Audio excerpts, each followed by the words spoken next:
안녕하세요, 여러분. 굿모닝 행정 진행하는 여러분의 영디 최영입니다.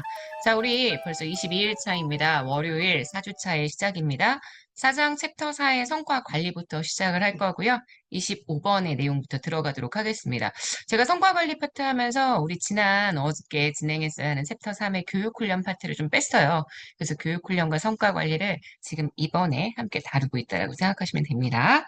자, 25번부터 갈게요. 저희 선지들은 다 기본서 복습 스터디에 했었던 선지들인 거 알고 계시죠?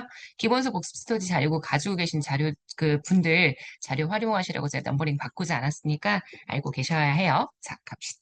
25번입니다. 실무지도, 실무수습, 임시배정, 시보, 직무순환 모두 다 온더잡 트레이닝, 그죠? 현장 훈련의 사례가 됩니다. 제가 최근에 굉장히 강조하는 것 중에 하나가 바로 이 역량 기반 교육 훈련이죠. 역량 기반 교육 훈련은 역량을 파악합니다. 역량은 조직의 가장 고성과자의 능력치를 역량이라고 표현을 하죠. 조직에서 실질적인 성과 창출에 필요한 역량을 파악하고 현재 수준, 그다음 요구 수준의 격차를 확인한 다음에 이 역량을 개발하기 위한 교육 체계, 역량 기반 교육 훈련이라고 이야기를 해주게 됩니다. 자, 27번입니다. 경력 개발이요. 개인의 경력 욕구와 조직의 목표를 조화시켜서 직무 만족도를 높이고 조직의 목표를 효율적으로 달성하기 위한 장기적, 계획적인 인사관리 활동. 그러니까 역량 기본 교육 훈련은 역량을 파악해서 그 역량의 부족한 부분을 개발하기 위한 활동이고요. 경력 개발은 한 개인이 조직 내에서 자신의 경력을 개발할 수 있도록 만들어주는 제도입니다. 내가 하고자 하는 일과 조직의 목표를 조화시켜서 구성원들의 직무 만족도를 높이기 위한 목적. 구성원들의 직무 만족도가 높아져야지만 조직도 역시 자신들의 목표를 달성할 수 있기 때문에 상당히 장기적이고요. 계획적으로 이루어지는 인사관리 활동입니다. 이 경력 개발이나 이런 여러 가지 교육 훈련 방안들이 강조가 되기 때문에 인사혁신처의 현재 중요성이 더 커지는 거라고도 얘기할 수 있을 것 같아요. 자, 28번입니다. 도표식 평정 척도법. 다수의 평정 요소마다 실적 기준을 평가할 수 있는 등급을 배치해서 구성하는 방법이고요. 강제 배분법, 도표식 평정 척도법 사용 시 미리 성적 분포의 비율을 정해놓는 일종의 상대평가의 기법이다. 이렇게 얘기할 수 있습니다. 서열법 중에 대인 비교법은 평정 등급별로 비교 기준이 되는 인물을 하나 설정한 다음에 그 사람과 맨투맨으로 비교하는 형태의 방식입니다. 자, 그래서 30번 이렇게 되고요. 31번 행태 기준 평정 척도벽은 일단 직무 분석을 통해서 중요 과업 분야별 행태를 등급화합니다.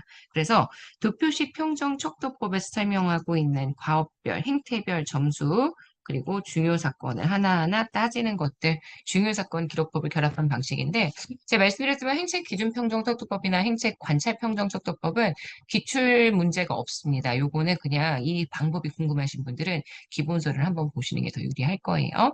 32번입니다.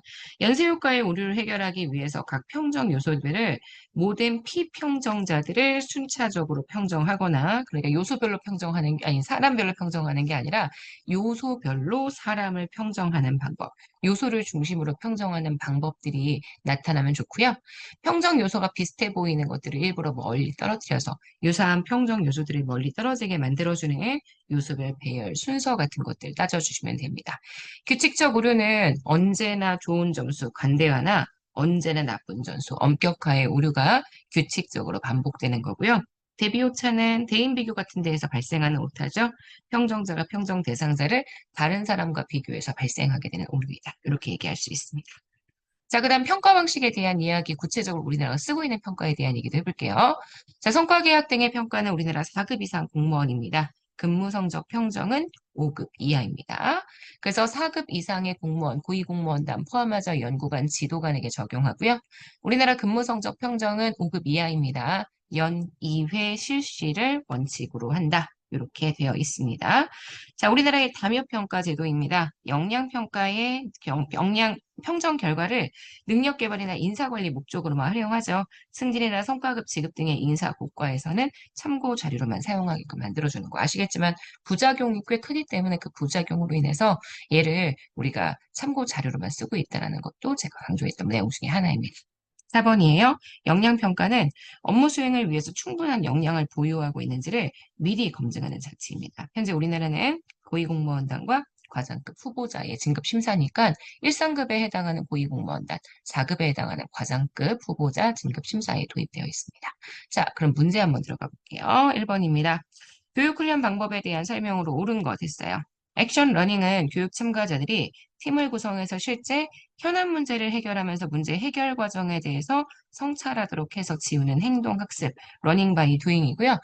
액션 러닝 같은 경우는 우리나라 고위공무원단 후보자 훈련 과정에 들어가 있다라고 제가 말씀을 드렸어요. 감수성 훈련은 직장 내 교육 훈련 방법이 아닙니다. 일단 낯선 장소로 꼭 가야 하죠. 낯선 장소에서 실제 내가 현재 남들에게 느껴지는 감수성을 훈련하는 방법이고요. 그래서 얘를 T 집단 훈련이라고 표현하기도 합니다. 하지만 모의 연습은 아니죠. 모의 연습은 말 그대로 모의로 연습을 해주는 거죠. 모의로 연습을 해주는 거죠. 모의로 연습을 해서 지금 주어진 사례나 문제의 어떠한 역할을 실제로 연기해 보거나 당면한 문제를 체험하는 방법이라고 이야기를 했는데 요거는 역할 연기에 대한 내용입니다. 역할 연기에 대한 내용이어서요. 지금 보시는 3번은 X가 되고요. 4번입니다. 역할 연기는 서로 모르는 사람들 10명 내외로 소집단을 만들어서 자기의 느낌을 말하고 다른 사람이 자신을 어떻게 생각하는지 귀담아 듣는 방법이라고 이야기를 했는데 요거는 역할 연기가 아니라 감수성 훈련에 대한 내용입니다. 자, 그래서 지금 보시는 4번도 틀렸어요. 문제의 정답이 되는 건 1번 되는 거 보실 수 있죠. 2번입니다. 근무 성적 평정 과정에서 나타날 수 있는 오류의 유형으로 옳지 않은 것 1번입니다. 국내 최고 대학을 졸업했기 때문에 일을 잘했을 거라고 생각해서 피평정자에게 높은 근무 성적 평정 등급을 부여하는 것은 선입견에 의한 오류를 범하는 겁니다. 맞아요. 어떤 평정자가 다른 평정자보다 언제나 좋은 점수, 나쁜 점수를 주는 건 규칙적 오류고요. 평정자가 일관성 있는 평정 기준을 갖지 못해서 발생하는 불규칙적인 오류는 총계적 오류라고 이야기를 하죠. 관대와 경향은 총계적으로도 나타날 수 있고 규칙적으로도 나타날 수 있습니다. 근무 대상 기간에 초기 업적에 크게 영향을 받는 첫머리 효과, 최근 실적을 중심으로 막바지 효과가 나타나는 건 시간적 오류의 대표적인 내용이 됩니다. 자, 그래서 지금 정답이 되는 건 3번이에요. 자, 여기까지 보시면 우리 이번 문제 다 해결했고요. 네, 여기까지 해서 우리는 21차 굿모닝 행정학 마무리하도록 하겠습니다. 여러분, 진짜 일주일의 시작입니다. 오늘은 좋은 하루 보내시고요. 오늘 하루도 여러분 거예요. 내일 아침에 만날게요. 여러분, 안녕.